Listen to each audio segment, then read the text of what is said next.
Joining me now is Ambassador Nick Burns, Professor of International Relations at the Harvard Kennedy School of Government and a former U.S. Ambassador to NATO under President George W. Bush. Good to see you, Ambassador. Thank you very much. If we go on the assumption, we spoke to Senator Cardin. He has called President Bashar al-Assad a war criminal. He says he has to go. The question I think a lot of people have is, if Assad does go, would that help stabilize the region?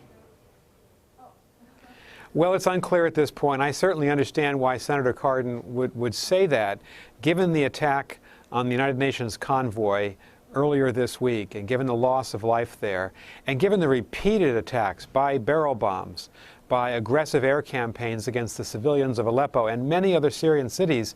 President Assad has terrorized the people of his country, and he certainly has blood on his hands. The only question diplomatically is whether or not the backers of President Assad, the Russian Federation and in Iran, would agree in any kind of diplomatic negotiation in the future that Assad would leave from power. So that's ahead of us. I think the urgent priority right now is to get United Nations and NGO relief aid, humanitarian food and medical aid into the besieged city of Aleppo, and to do something about the millions of internally displaced Syrians, people who've lost their homes and have no place to go as they dodge this vicious Syrian government and Jabhat al-Nusra, the al-Qaeda group, and the Islamic State. And so it's a true humanitarian crisis, I think the most serious in the world today. And yet, Ambassador, Syria has been carved up. I mean, you've got ISIS holding on to territory. You've got the Kurds holding on to a piece of it. You've got the various rebel groups, and you have Assad. Even if he is to stay, even if he were to stay, would that country ever be able to be put back together again? Well, I think Syria is extraordinarily divided right now. I don't see that it's going to be possible in the next few months or years to put Syria back together completely again as a nation state.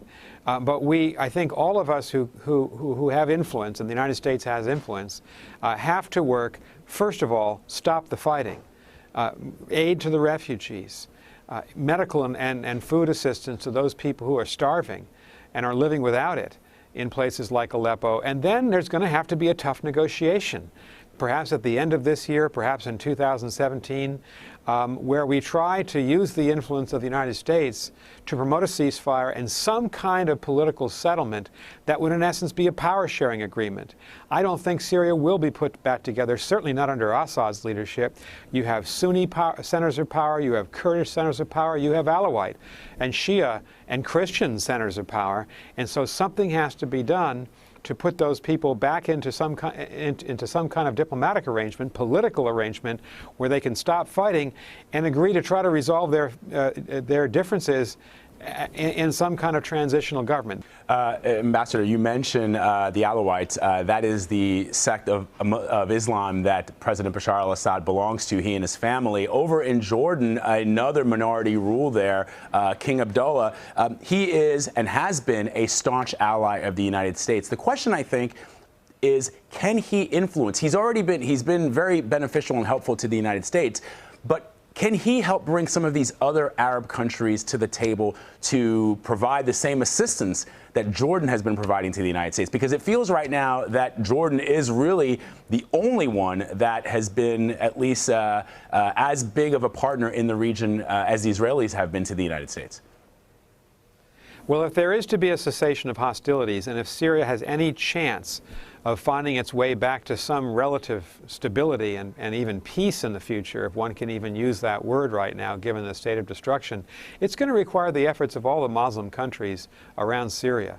And that includes, of course, Jordan, which is a frontline state. It includes the Gulf Arabs, countries like Saudi Arabia. There'll be a need to rebuild this country whenever the fighting can stop.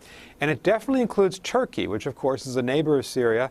And Turkey, under President Erdogan, has now conducted a military offensive where they're inside the northern border of Syria itself.